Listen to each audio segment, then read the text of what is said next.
Hey guys, Xtian here and welcome back to another video.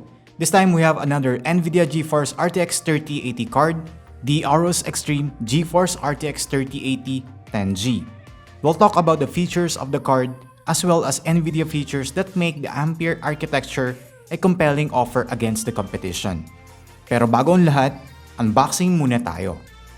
The box contains of course yung features ng card, GeForce RTX 3080 10GB of GDDR6 VRAM, and AORUS specific features and design highlights nung card sa likod.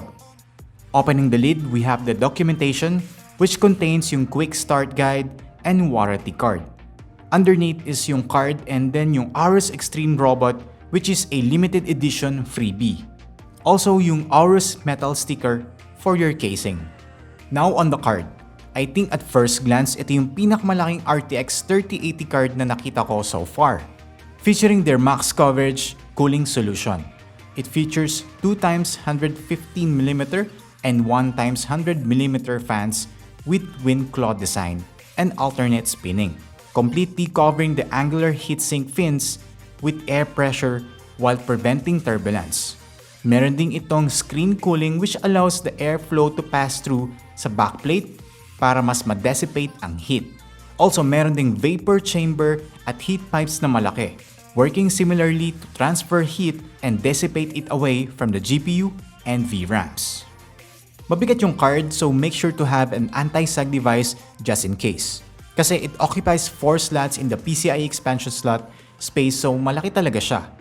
The backplate was metal, covering almost entirely the back PCB. There's also 6 input ports for the card, 3 display port, 1.4A, 2 HDMI 2.1, and 1 HDMI 2.0 port in the middle. May toggle switch then for dual bias mode, one is for performance overclocking mode, and one is for silent mode. Although the card itself is actually silent even in performance mode, parang hindi mo na kailangan yung switch to silent mode. Also, notice na it uses 3 PCIe power connectors with power LED indicators, with AORUS recommending at least an 850-watt power supply yung gamitin mo. Finally, meron ding itong LCD Edge view which can be used to display infos and custom GIFs. And of course, RGB Fusion 2.0 supported RGB lights. Now, what makes NVIDIA GeForce RTX 3080 special? Of course, yung NVIDIA specific features nito. You might have heard the most common buzzwords, yung ray tracing and yung DLSS. Pero sa mga hindi pa alam or still confused about it, let me explain those things real quick.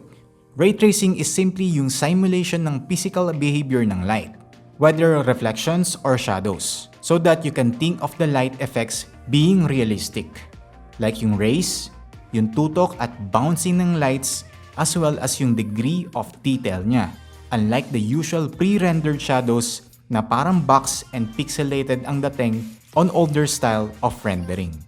DLSS on the other hand, which stands for Deep Learning Super Sampling, is what NVIDIA calls an AI rendering technique which allows you to enjoy higher resolution details without the suffering in frames per second.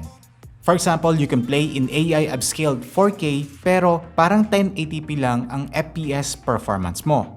It works by upscaling your game resolution using AI learned techniques to give the graphics improved detail, sharpness, and more. Ika nga everything just works. There's also some new NVIDIA software features which I like to explain pero we'll talk about them later. Since I'll have to build this system first with these parts in order for us to test this card real quick. So without further ado, let's build this full AORUS Gaming PC featuring the GeForce RTX 3080 AORUS Xtreme 10G.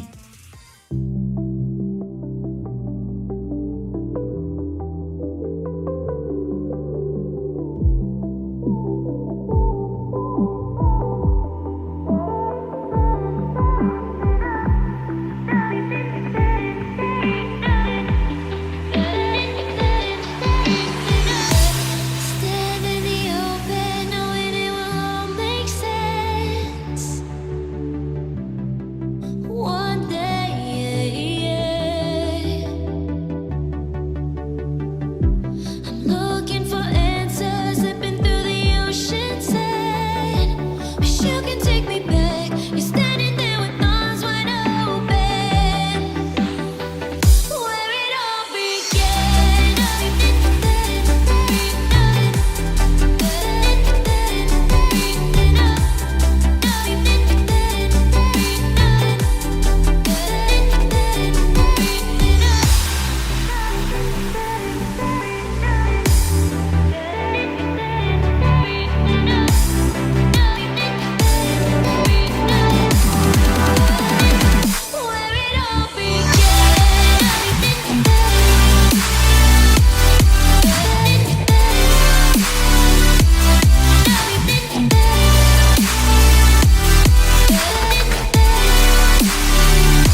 Now, it's time for the performance test.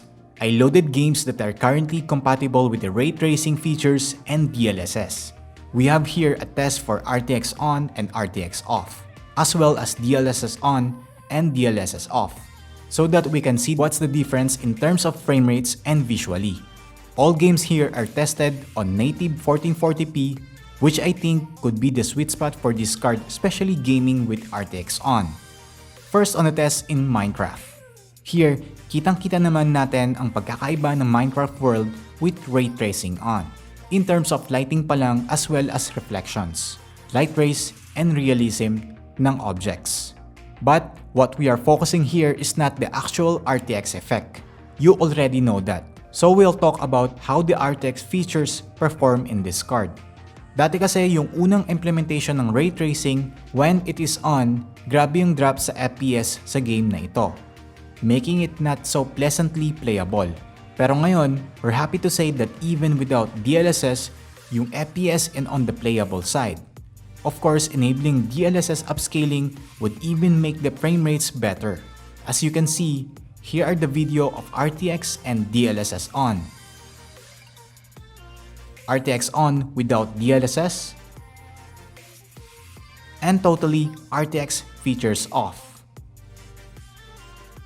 Another game in our test is yung Stranding.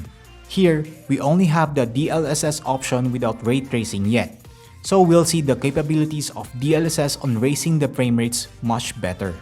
There's a little bit of visual difference, pero too subtle many wouldn't even notice. For example, the raindrops and the grass are a bit blurry when DLSS is on. But there's some presets such as quality, performance, and ultra performance, where you see much of the blurry aliasing-like setup, because yung rendering focus is to give better frame rates than visual fidelity. In terms of FPS, as you can see, here's a quick comparison between DLSS off, DLSS quality, DLSS performance, and DLSS ultra performance. And finally, of course, we have Cyberpunk 2077 on our list. Dito, the DLSS features really shows its capabilities. In the case na medyo intense ito when it comes to GPU usage due to the nature of its graphics. It's hard to find at first the difference between ray tracing off and ray tracing on. But when you look closely, makikita mo din in terms of lighting and reflections. May settings na pwede i-tweak for ray tracing. As you can see, reflections, shadows, and lighting with 4 intensities, Psycho being the highest. I'll show you a comparison na lang of ray tracing on and DLSS set on quality. RTX still on with DLSS set on performance, and of course, ultra performance. And all RTX features completely turned off. Notice the difference in FPS and visual qualities. Actually, the ray tracing effect could be much better seen in dark environments with light glows. Nvidia also unveiled along with their GeForce RTX 30 series GPUs yung tinatawag nilang Nvidia Reflex. So what is Nvidia Reflex actually? According to Nvidia Reflex works by reducing system latency or click-to-display latency, which is possible through their GPU, G-Sync display, and software technologies that can measure and reduce system latency altogether.